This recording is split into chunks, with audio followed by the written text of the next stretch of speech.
যখন বন্যা ছিল তখন আমরা অনেক কষ্টে জীবনযাপন করছি, অন্য ছাদের উপরে আশ্রয় নিছি। এখন আমার ছেলেমেয়ে নিয়ে আমার থাকা অনেক কষ্ট।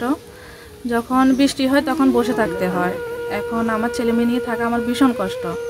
এখন আমার একটাই দাবি, আমার জন্য একটা ঘর পাই। আমার অনেক কষ্ট হয়। আর তাছাড়া আমার হাজব্যান্ডটা স্ট্রোক করছে, ওনার প্যারালাইসিসের হয়ে গেছে।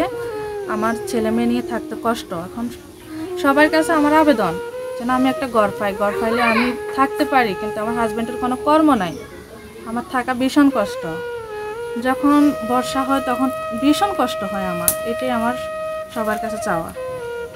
আমি আগে রঙের কাজ করতাম, ইদারিং আমাদের 1 মাস হয়েছে প্যারালাইসিস হয়েছে, আমার পুরা অঙ্গ গেছে গা।